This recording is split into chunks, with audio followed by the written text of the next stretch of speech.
put us as going live, please? I think Nico's going to turn us on. Okay, I'm assuming that it's happening, Nico. Okay. Yes, you're live. Thank you. Welcome, everyone. Meeting 29 of the West Seattle Bridge Community Task Force. I'm Angie Thompson, the facilitator for the meeting. We've just got a couple of logistics pieces, and then we're going to jump right into it because there's a lot of news that folks want to hear. Okay, so we want to make sure that these meetings are accessible for as many people as possible. So if you would like to ask a question or make a comment, go ahead and raise your hand in the Zoom platform. And if you can identify yourself every time you're speaking, that'll help for folks who might be just listening in, not able to see your face. If you're referencing something that we have on the screen, if you can describe that clearly, that's going to help everyone stay tracking what we're doing. We do not have the chat feature here so that we can encourage people to speak their questions and everyone can participate in that way equally. We have a couple shortcuts on the screen for the screen reader software. For those of you who may not have those at the ready, Alt-A mutes and unmutes you, Alt-V turns your camera on and off, and Alt-Y raises and lowers your hand. Okay, the next slide, we're going to turn, if you missed the next slide, I want to turn it over to Heather. Thank you so much, Angie, and I thank all of you for being here today. You probably heard from the news that there have been 2 traffic fatalities in West Seattle and the Duwamish Valley in May of this year. I'd like to ask all of you to join me in a dedicated call to action to acknowledge them and others who have lost their lives or been seriously injured in traffic crashes. I want you to know that the #1 contributor to serious injury and fatal collisions is speed. So let's take a moment and think about Nicholas Wolf, 30 years old, who was walking in West Seattle when he was struck and killed on May 6th.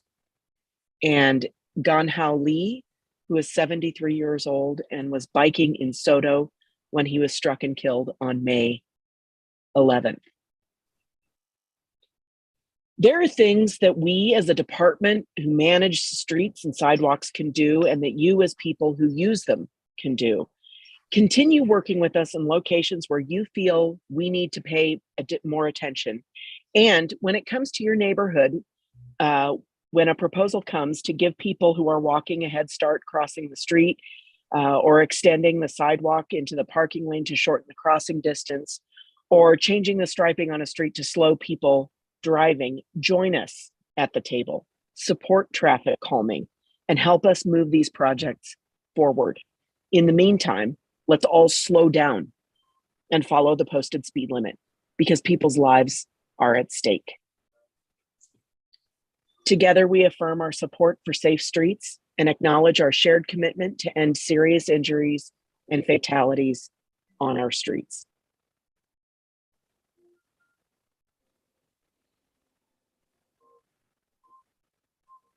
Thank you. Thank you, Heather. Let's jump into the agenda. It's not going to be a surprise to anyone. We're going to talk about the various aspects of the ongoing bridge rehabilitation. We're going to get maybe a little bit of news on schedule. And we're going to talk a little bit about next steps, which hopefully will be small in number and for a relatively short duration. With that, I would like to offer my quick reflections, if you don't mind, if you take down the slide. This is June 9th, 2022. Our first meeting as a task force was June 10th, 2020. So we have completed our work in just under 2 years. And I know when I signed up, the mayor suggested that we might be working together for a year. So this has gone on a tad longer than anyone watching or participating would have wanted. But I think we should keep in mind that we have accomplished actually a great deal. And the task force in particular, I want to call out and thank. The mayor asked us for our advice on rebuilding the bridge over the next 6 or 8 years versus repairing it. And we gave her, each and every one of us, our advice on that. And she made an important decision, and I think the right decision. We set our best folks to work on the low-level bridge and how the low-level bridge capacity, which as we know is quite limited, should best be used, and made recommendations to SDOT and the mayor on that. I want to call out one in particular, and that was the idea of people seeking life-saving care. When we suggested that and recommended that to SDOT, I had no idea that I would be using it virtually all of last summer. Sharon was diagnosed just about a year ago this week with a recurrence of cancer. And we spent an awful lot of time in transit, if you will, going to radiation and chemo. I can tell you that those are not pleasant experiences.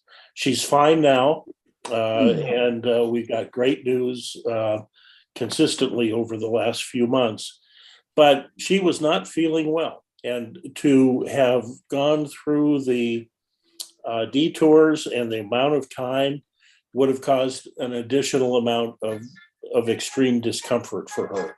So I want to thank Council Member Joe McDermott in particular, but also the task force and the low-level bridge subcommittee for that recommendation, and others that have made this a better, I think, situation for many. Improvements such as West Marginal Way and Highland Parkway intersection were things that we advocated with SDOT and the mayor. And literally dozens, perhaps hundreds of individual improvements to try and make it safer and easier for people to make it through this time. Improvements in access to water taxi and transit service. Those recommendations and nudges came from the task force. So as we are about to enter the third summer without our beloved bridge, we're all anxious to hear when it'll be reopened and anxious to celebrate that reopening. But I want to just recognize for these few minutes the fact that it has been a lot of work on the part of an awful lot of people to get us here. And I want to say thank you. You made it a better situation than it could have been. And we're all here because we want the community to be safe and to have good mobility, but primarily to be safe for the next 40 years. So thank you all. With that, I am going to turn it over to our interim SDOT director, Kristen Simpson, who's going to share a few thoughts with us. Kristen? Thank you so much. I'll be brief. I know that the thing you really want to hear is Heather's update, but before we get to that, I want to reiterate your thanks. Thank you to the task force, everyone who's here today, all of the past members. You've been with us for 2 years now, and we really can't imagine reaching this point in the project without you. I want to give special thanks to Paulina and Greg, the co-chairs. You've both spent hundreds of hours of your time helping us do right by West Seattle, South Park, and Georgetown. So thank you for that. I think this task force model is going to serve as a best practice for us going forward because of the commitment and energy that this group brought to the challenge. We're a stronger organization and have a renewed commitment to public engagement, especially during a time when there was so much uncertainty around us. I also deeply appreciate the patience and resilience of the people whose lives are affected by this closure every day. We know this has been hard, and I know the team and the contractor have been moving with urgency and with safety at the forefront, and will continue to do that. With that, I will turn it back. Thank you again. Yeah, so thank you both for those great words. I think we'll we're ready to put the slides back up. I'm gonna wait for the slides to come back up, and then we'll turn it over to you, Heather, for the update on the West Seattle Bridge. Angie, let's just go straight to Heather. Yes. Heather, take it away. Thank you very much. Okay. So this is the day when we learned the news that everybody wanted to know. And so get your pencils ready. Pending the successful completion of the remaining construction tasks, the West Seattle Bridge will reopen to traffic the week of September 12th. Now, the remaining repairs for completion of the project require challenging and complex work. And a project of this scale may still encounter additional unforeseen challenges that are outside our control and outside the contractor's control, but we are committed to transparency. And we heard the community when you said how much it was critical for you to know, so you could plan your lives, like what's the scale of the opening. And so, like I said, we plan to reopen the week of September 12th.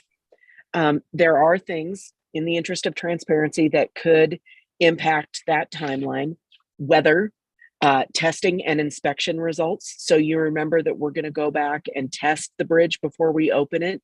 If those tests come back not good, then clearly we need to continue our work. Worker availability is critical in many sectors, but particularly construction. Supply chain issues for materials may impact this date, and other typical issues that impact any complex construction project. So as things happen that that change that September 12th date, either for the good or for the less than good, we will be here, and we pledge to you that we will keep you abreast of all those developments as they come by. In the past few months alone, we have had a major snowstorm, the worst outbreak of the pandemic. Everybody remember Delta? And most consequential to the schedule that we're sharing today, a concrete strike. The disruptions caused by the regional concrete strike have had a major impact on our schedule. Our construction contractor originally planned to begin pouring concrete in the early part of the year. You remember that I said February 20th was the day when, if we didn't get concrete by then, it would start to impact our critical path. You know that we did not even start getting concrete until the middle of April. Now that we've completed all of those structural concrete pours, hooray, we are determined to move through the remaining work in the post-tensioning system that installs cables inside the bridge and pulls them tight so that we can get folks back on the bridge. The remaining critical path work includes structural concrete curing, post-tensioning, final epoxy crack injection and carbon fiber wrapping, critical, major maintenance activities so that we can turn that bridge back over to the people of West Seattle and the Duwamish Valley in beautiful working order. And then, of course, we have to do testing and commissioning. About 30 days before reopening, we'll be able to give you a precise date.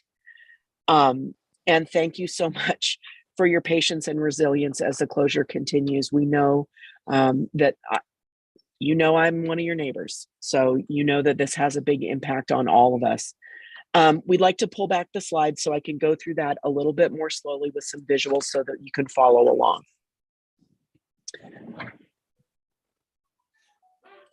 Okay. Isn't that a great picture? Okay, so what you are seeing here is two workers inside the bridge starting to pour in some of the structural concrete that we need to create those anchorage spots. So we will be opening, we intend to open the week of September 12th. The critical path activities include structural concrete curing, post-tensioning, final epoxy crack injection and carbon fiber wrapping, major maintenance activities, and testing and commissioning. Next slide, please.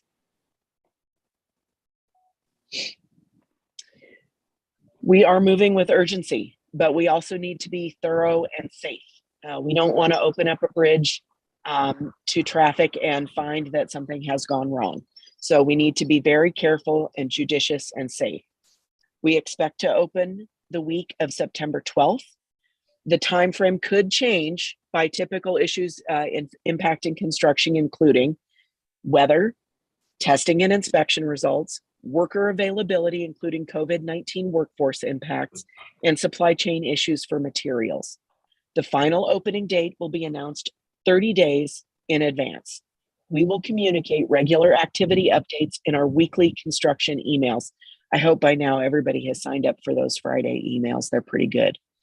Next slide, please. Angie? We have time for some questions, discussion. So if you have a question for Heather or anyone, I guess, raise your hand and we'll get to you.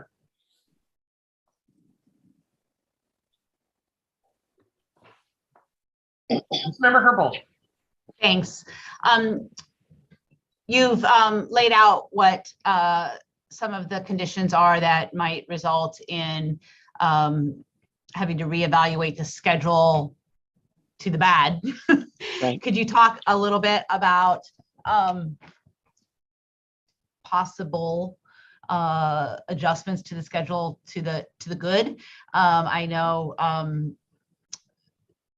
schools starts earlier in September, and I know a lot of folks would really like to have that bridge open before school starts. And just are there any things that can be done to make that more possible, or anything that somebody is already working on to make that more possible? So the construction team is aware of the date of the first day of school, and I sure would like to have the bridge open for that too. They are working on several things every day. Some things that could move things to the better. Obviously, none of the bad things happening would be a good first step.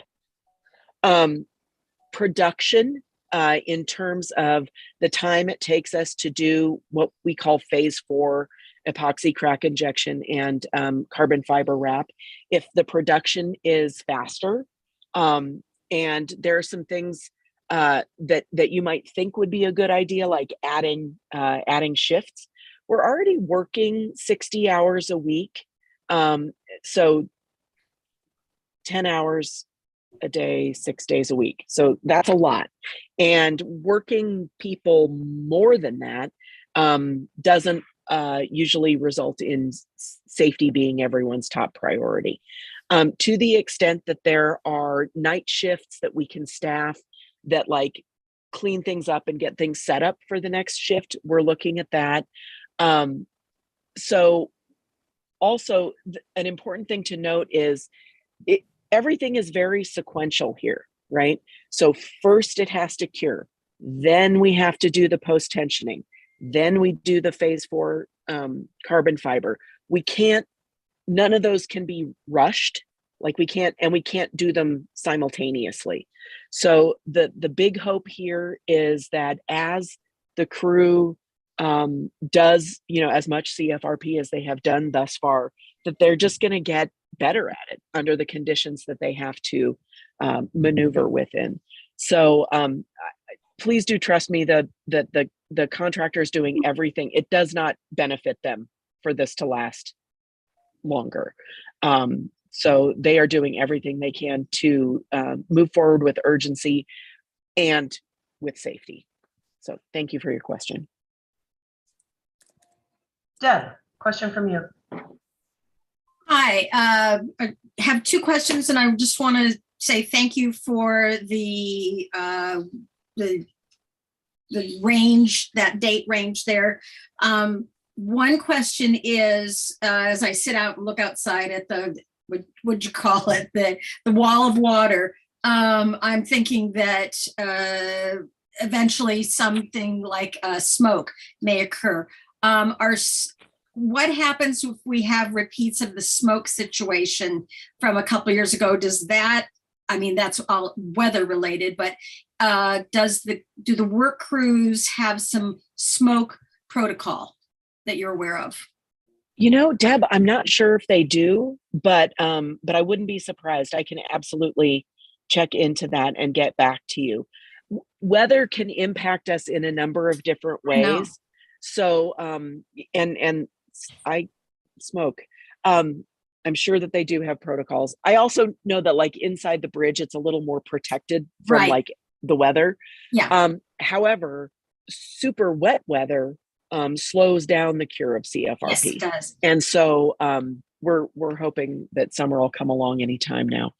Okay, great. Thank you. Thank you. My second question for you, Heather, and no, maybe someone else will ask this, but did the fledging go well, or is it going well? How is the fledging? They're still there. They're still, Yeah. They Okay. I feel like I may not be remembering this properly, but I think it's there are 3 babies, 2 big ones, and they generally leave the nest in the summertime. So Okay. everyone's going okay. The falcon nursery is unmolested. Thank you. Appreciate your time. Of course. Other questions from folks? Dan, I see that you had your hand up, but now it's down. But did you have a question? I'm just not sure my comments are going to be appropriate to be recorded. This is we've been hearing middle of middle of this year up until a few minutes ago, and if I could have screenshotted the faces of disappointment when September was stated, it would have made a great news article. What we didn't slip concrete the concrete didn't last as long as this additional delay is, unless we're Yes, it did. playing 20. It's exactly It day for day absolutely push did. on this. It wasn't a day for day push for concrete. I mean, concrete wasn't the reason for the whole delay, but yeah, we were two months after the date that we gave as the critical path date for concrete was February 20th, and we didn't get concrete until after April 20th. So it is that much time. There are other things that happen during construction, Dan, and I'm sure this is a dicey metaphor, but perhaps you have built a deck or remodeled your kitchen, and things happen during construction. Things don't go as fast. Things go faster.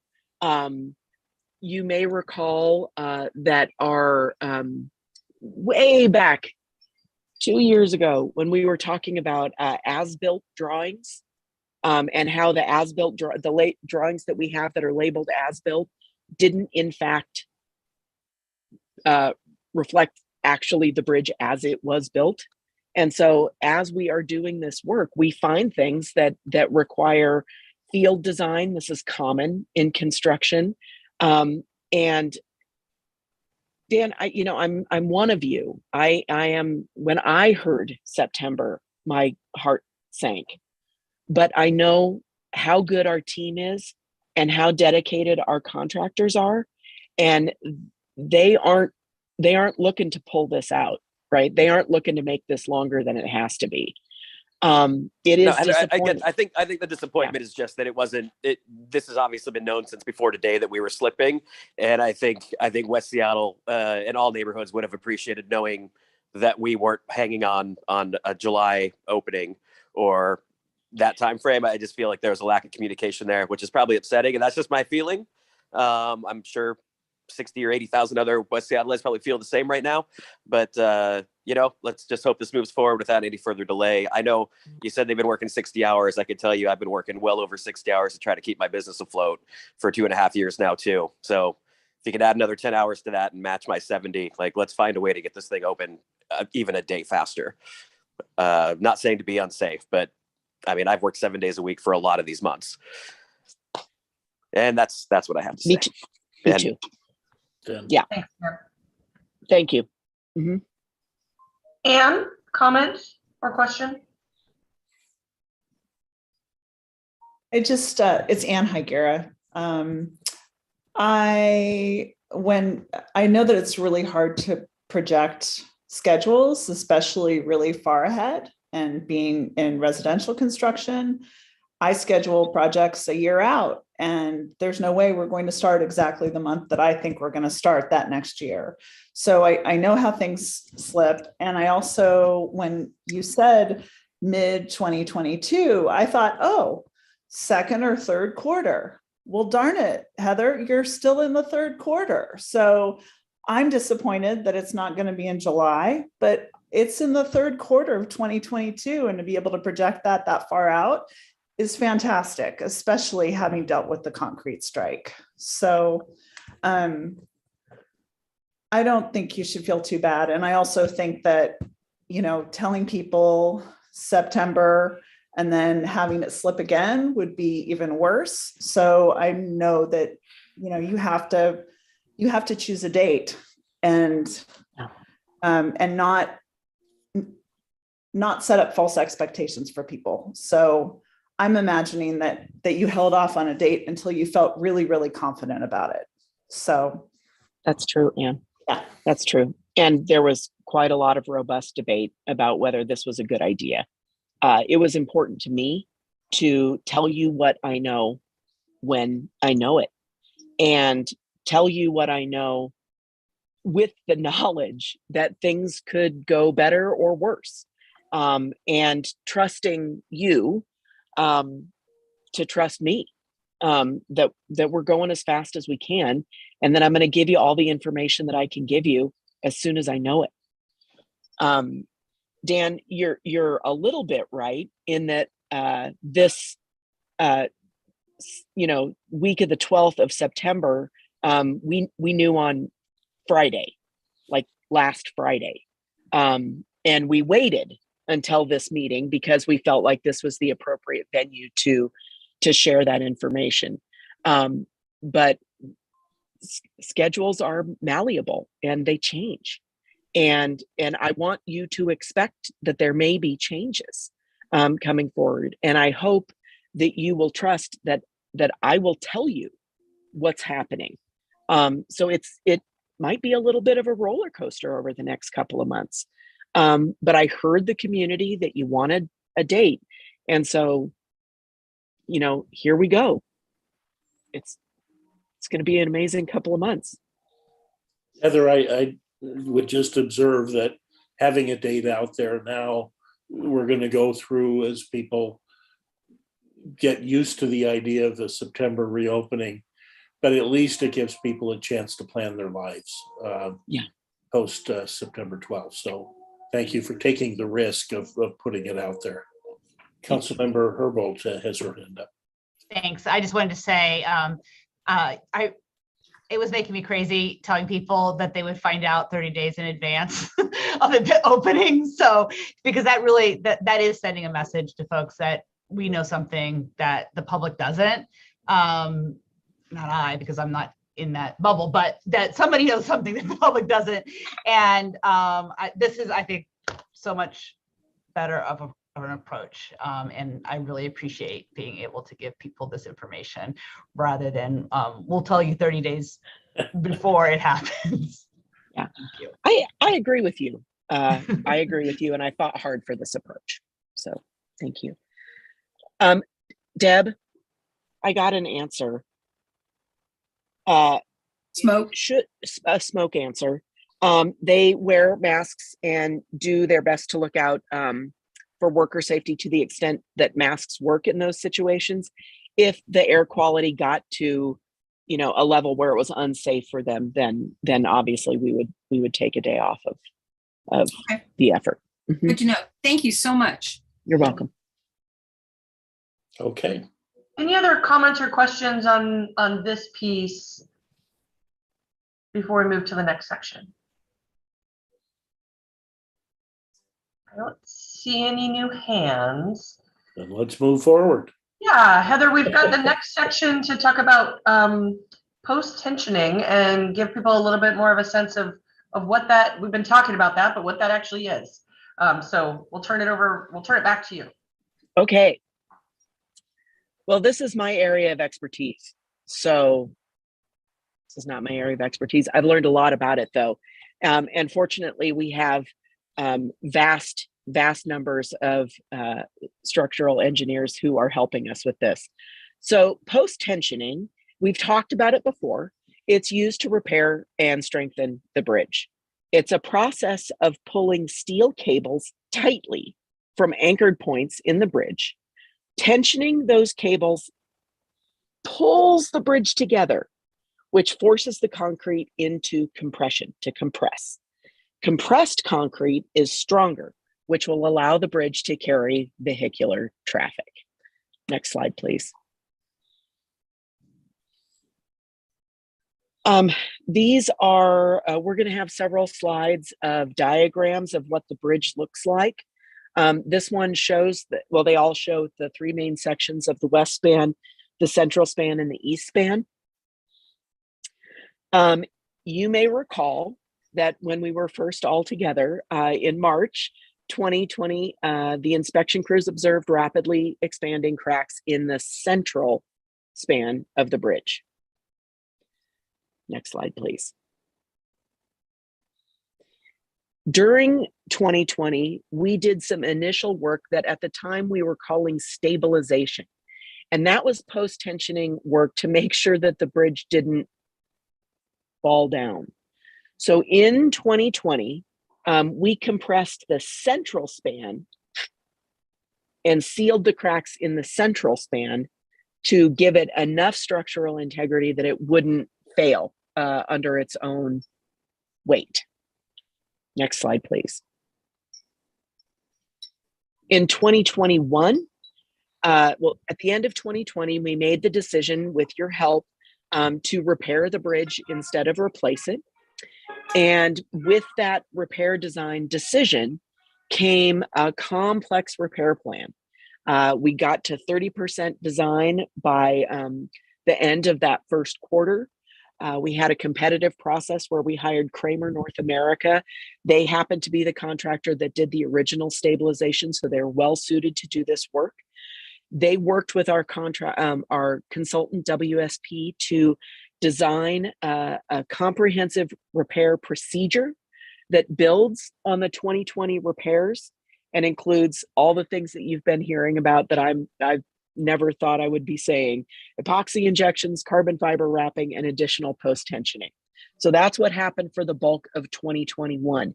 At the end of 2021, you may recall, it was very exciting. We went into construction. Next slide, please. That's also when the concrete strike started, just fun fact. In 2022, and what we're doing to wrap up our repair is adding that additional post-tensioning system to seal the cracks and strengthen the bridge. So all that structural concrete that we waited for was used to build anchor blocks at key points along the span of the bridge. Through those anchor blocks, we are going to feed the steel cables all the way through, and we tighten it up a little bit to make sure it's working well, and then we tighten it up a lot. And that post-tensioning activity takes about 2 weeks, ish. Next slide, please.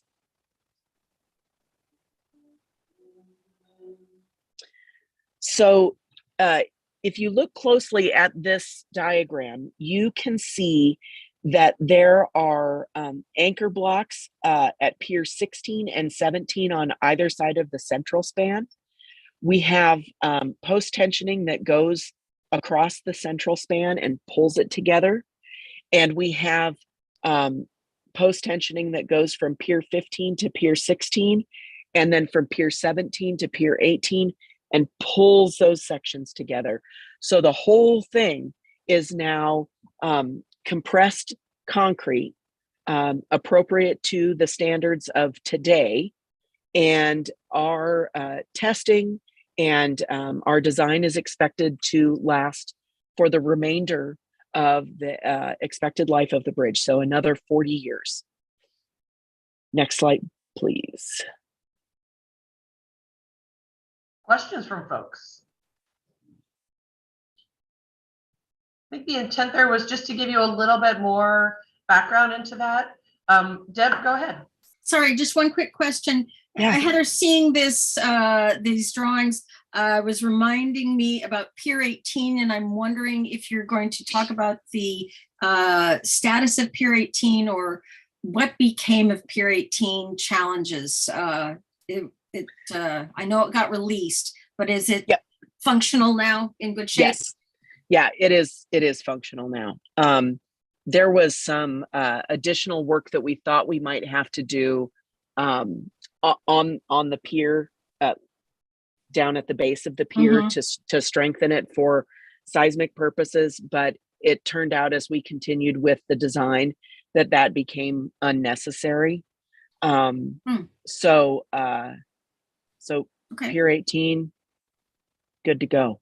All right, thank you. Other questions on post-tensioning? A topic that you probably didn't think you would ever know this much about. And now we are all better educated about post-tensioning. Thank you, Heather. Okay. Oh, Auntie, I want to tell you, for those of you following along at home, we've been releasing every month a little video. Some of them are images of the construction that's happening, and some of them are me explaining the construction technique that we're using. So we have a fun post-tensioning video coming up for release this month. So if you don't feel like you got enough information on post-tensioning, you're going to be good to go pretty soon. A fun post-tensioning video. Those are words to live by right there. It's pretty fun. Yeah. Great. All right. I don't see any other hands with questions. So let's go to Heather. It's back to you again for the what's next piece. We just decided to keep it the Heather show today. So there are a few additional things that we just want to keep you posted on. Low bridge repair is still a thing that has to happen as part of this contract. I want to let you know what's happening with Reconnect West Seattle. And I also want to tell you about how to stay in touch with us after our long peninsular nightmare is over. Next slide, please. So low bridge repair activities are going to continue through 2022. We had intended for some of this work to happen simultaneously. We would do some work on the low bridge and do work on the high bridge at the same time. But because of the concrete strike and the other things that have happened, we have moved all of our effort to the high bridge to make sure that it opens as quickly as possible. There's some work that we need to do, obviously interior and exterior carbon fiber wrap and epoxy crack injection. We aren't going to need to do any additional external post-tensioning for the low bridge. We need to replace 2 lift cylinders. We need to install new controls and communications lines. That's a crazy story about the vintage of the communications for that bridge. And then some other maintenance and repair needs, including some new pump trains that open and close the swing bridge. So that those will continue through 2022. We don't expect anything like the kind of disruption that we've had with the high bridge. There will be a couple of maintenance closures, and we'll keep you posted and the community posted about those as they come up. Next slide. We're so excited because one of the things that we did as part of this project is we have this robust mitigation effort, and Mayor Nichols talked about that quite a lot. The majority of those Reconnect West Seattle projects will be installed prior to reopening and will remain in use. So one of the things that we wanted to make sure is that all of these improvements that we were making in West Seattle, not only were going to make life a little easier, a little better for those neighborhoods during the closure, but also we're going to have long-term utility. A great example is the improvements that we made at West Marginal Way and Highland Parkway at the suggestion and encouragement of this group.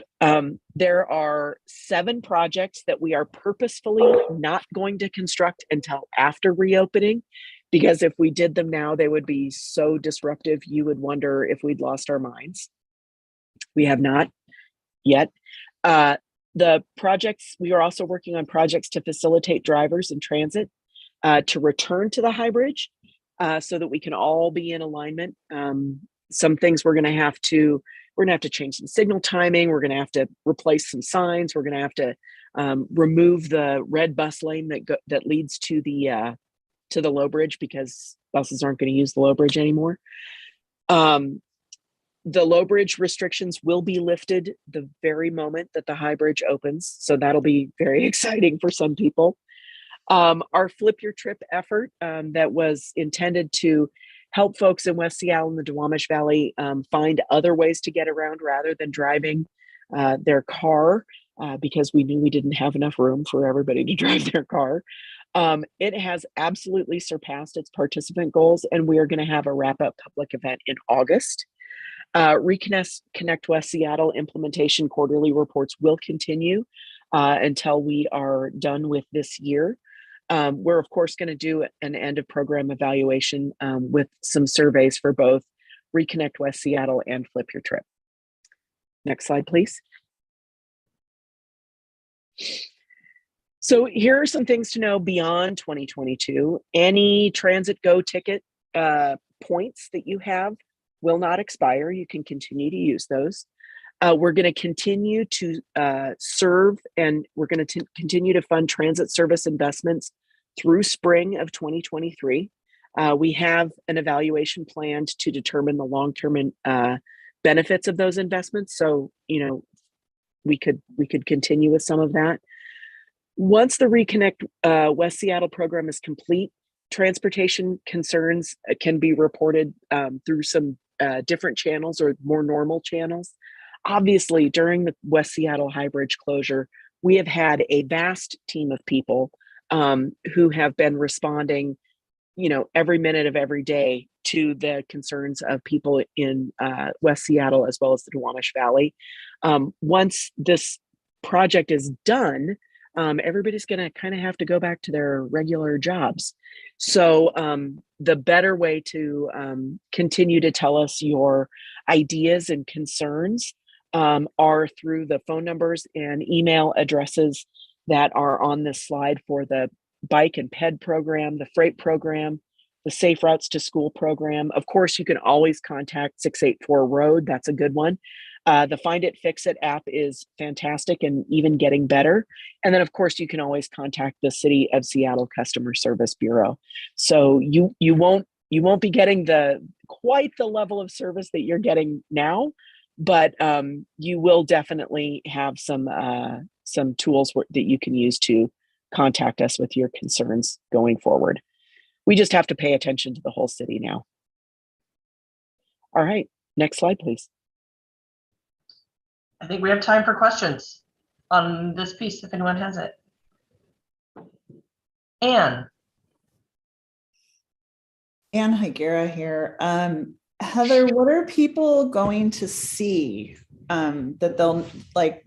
You talked about some sequencing and the concrete finishes curing, you do the post-tensioning, and then you do the epoxy wrap. What are people going to see if they look at the bridge that they'll know that progress is happening? Is the work platform still up, and is that going to come down at the bitter end or sooner? Yeah, the as soon as you see the work platforms coming down, like we're getting real close. One of the most difficult things about this program, is that most of the work happens inside the bridge, and so like there are trucks parked on the top, but it doesn't look like work is happening. Lots of work is happening. It's just happening inside the bridge. So, and we're going to continue with that. All of that post-tensioning work inside the bridge. Most of the phase 4 epoxy and carbon fiber also inside the bridge. But like I said, like when you see those work platforms start to come down, that means we're getting really close. There is a slight difference in how we're going to sequence the very end.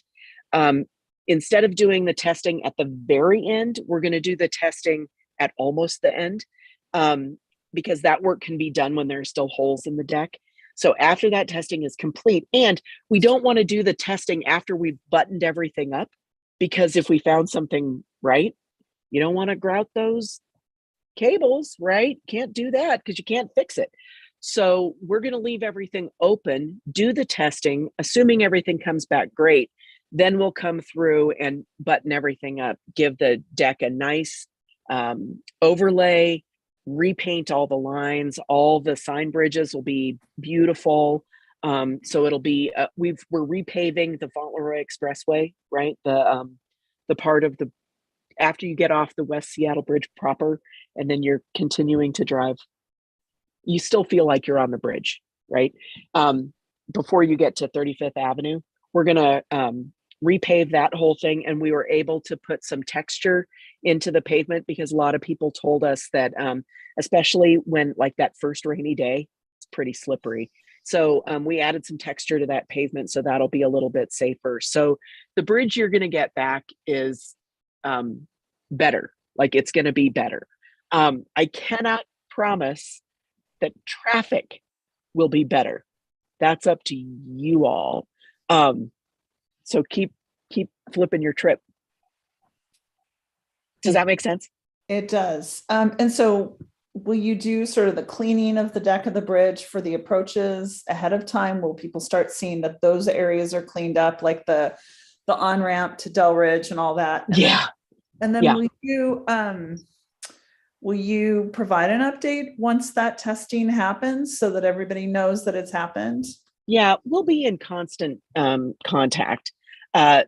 If there's, just the regular updates of like where we are moving through the various steps, we'll probably communicate those through the Friday construction emails that I hope all of you are reading. But if there's something big that's going to like move the end date one way or the other, then you'll expect to hear like maybe a big blog post, or maybe we'll do a little press conference, or depending on the scale, maybe we'll call this group back together for an ad hoc meeting to make sure that everybody is included. And out of respect for the 2 years worth of effort that this committee has put in, we'll tell you first. Like we'll give you the news before you see it in the newspaper. Okay. Thank you. Deb. Sorry to be asking so many questions, but I wanted to ask something out in the future monitoring program. Could you speak briefly about, you talked about it, 40 years worth of bridge life. Are we monitoring this for 40 years? Tell us a little bit about that, please. I can't project 40 years into the future. But I can tell you that this bridge has been, it's all wired up, it's all monitored. And so we're going to continue to do that. One of the things that we were very clear about as we decided to do the repair rather than the replacement is it's a little more expensive taking care of a repaired bridge than taking care of a brand new bridge. There's some, additional, we're going to have to keep the CFRP, the carbon fiber reinforced polymer wrap, painted because it's vulnerable to UV light. We're going to have to continue to monitor the shape array instrumentation that we have to make sure that it still looks the way it's supposed to look. And so those are, in the coming years, those are budget issues that we'll bring to the mayor's office and the council to ensure that they get funded. Mm-hmm. Those are budget issues that, wow. Nothing's free. Nothing's free, and it's not built into, ongoing monitoring is not built into this, to the costs that we've got. No. Okay. So maybe this is too much detail. Maybe it's maintenance, I'm thinking, I'm sorry. Yeah, so there's the capital cost of this work, and then the ongoing maintenance is comes from a different source of money and is spent and monitored differently.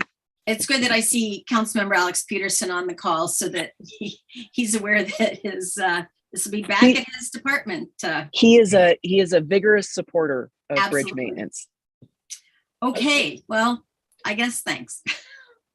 Well, and I think SDOT was clear early when we were looking at rebuild versus repair that there was a higher maintenance cost to a repaired bridge. But I think many of us came to the conclusion that it still was a much better bargain than the Yeah. 8 years it would take to build a brand new bridge. Yeah.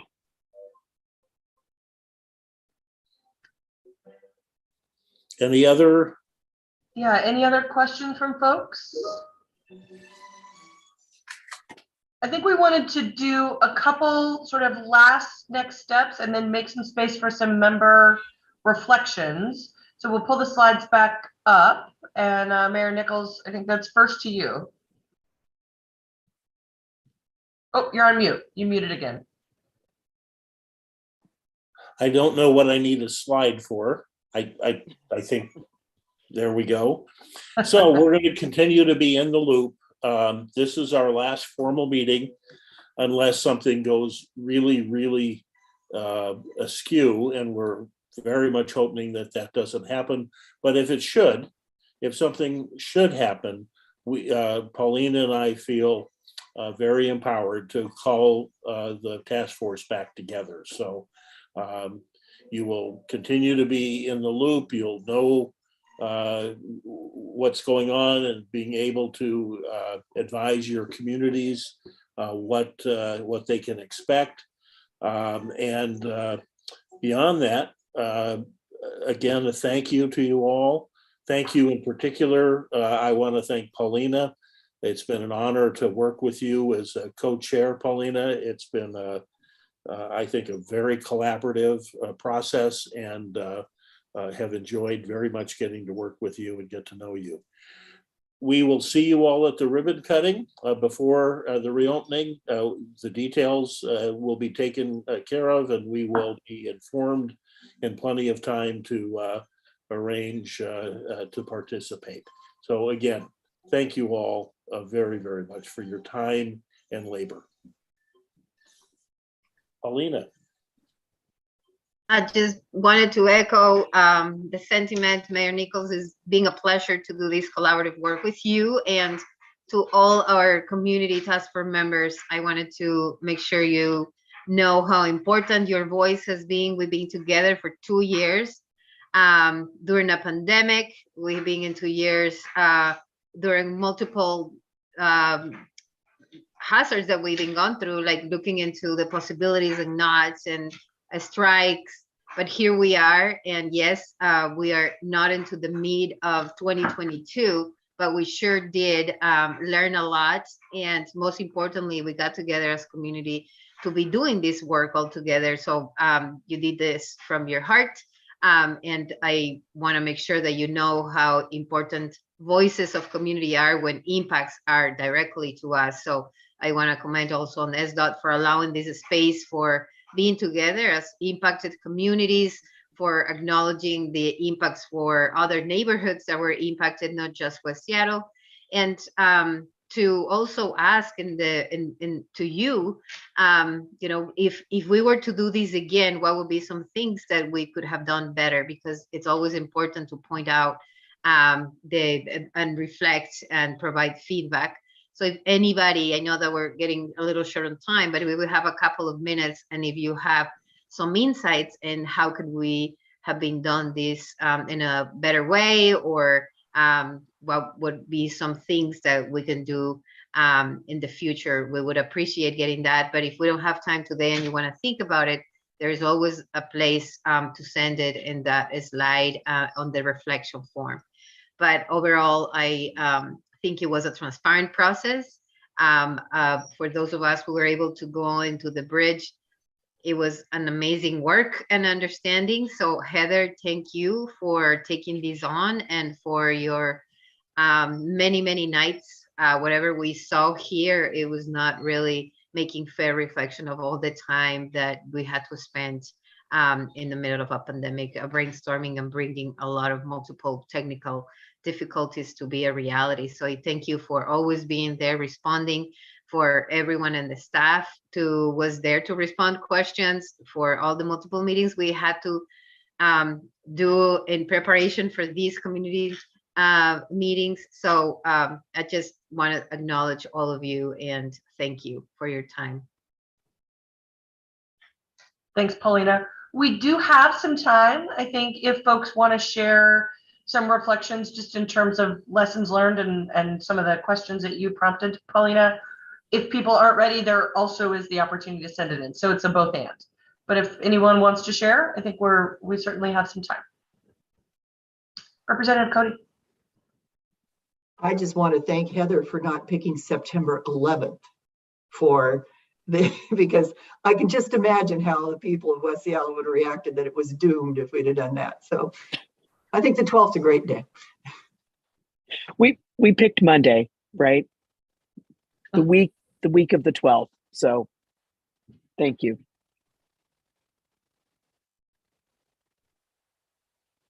Any other reflections from folks just on the overall process as we're kind of wrapping here? I'm just going to make one comment.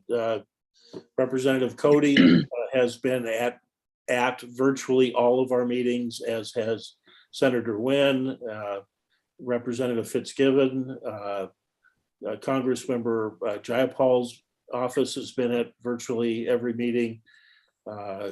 Councilmember Herbold and her staff, and Councilmember Peterson and his staff, and Councilmember McDermott. So I think all of us in the southwest part of the city should feel good about the level of representation that we've had and the level of engagement we've had by our elected officials. So thank you to them. You know, I want to give a special shout out, Mayor Nichols, to Congressman Adam Smith's office. His staff has been very engaged. You know, we're not in his district, but he cares about transportation. And so they've been very engaged and very helpful. And as chair of the Armed Services Committee, it's not like they have anything else to do. Right.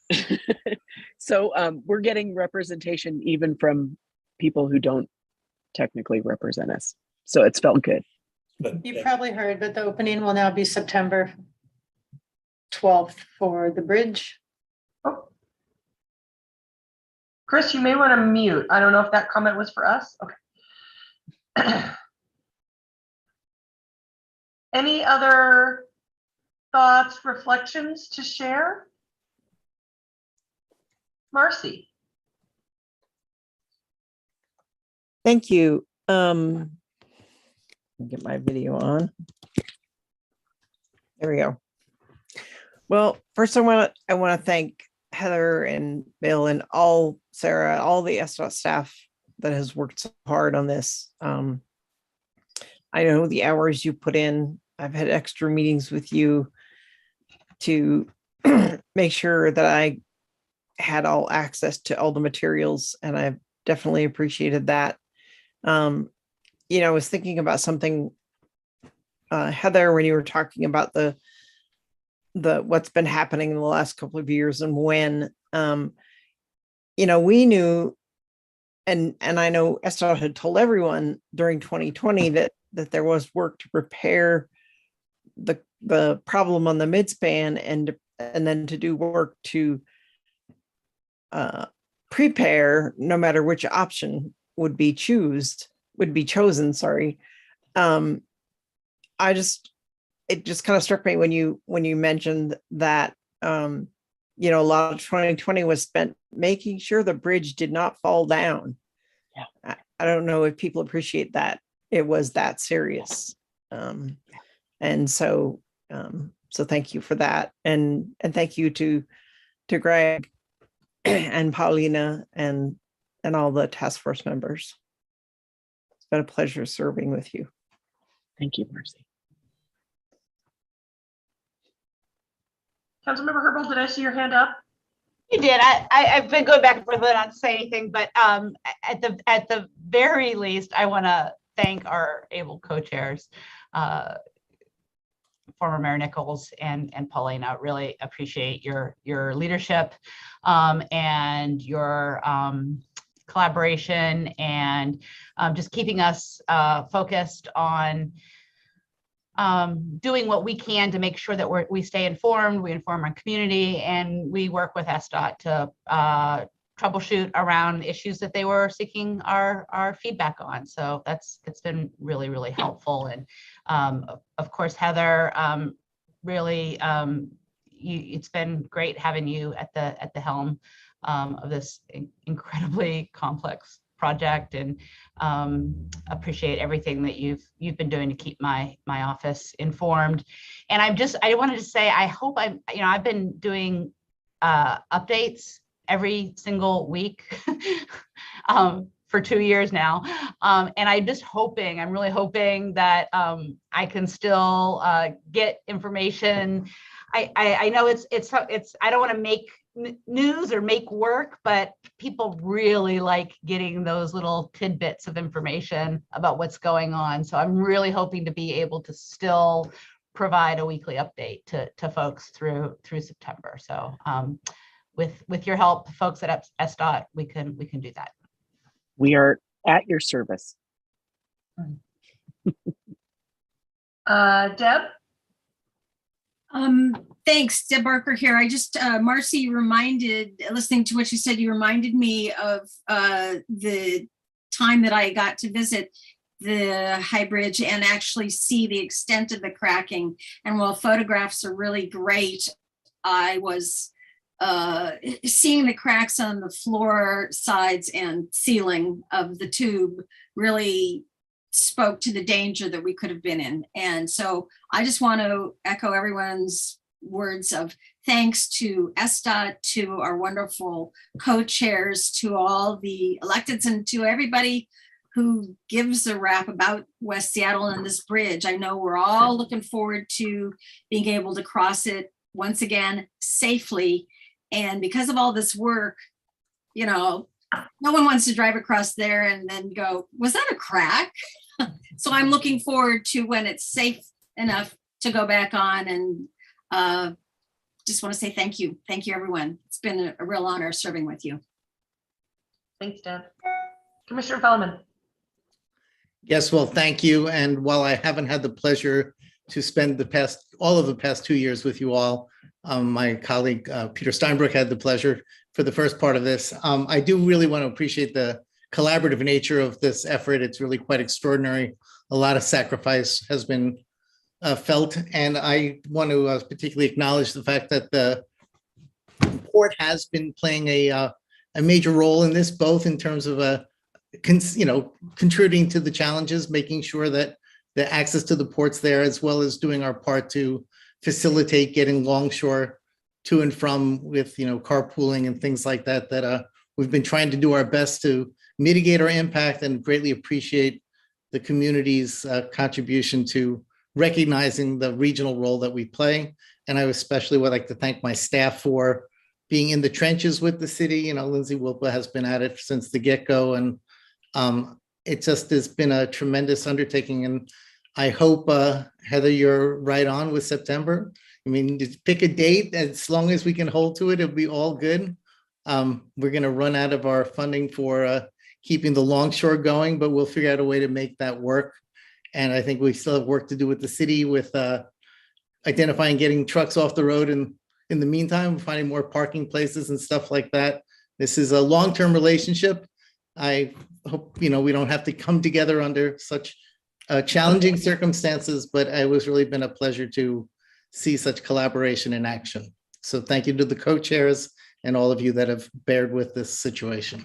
Commissioner, I'm sorry I didn't acknowledge you specifically when I mentioned the engagement of elected officials, your participation and your staff's, and how you all rolled up your sleeves to help us get those longshore folks an opportunity to van pool. I think, I don't know how many are using it.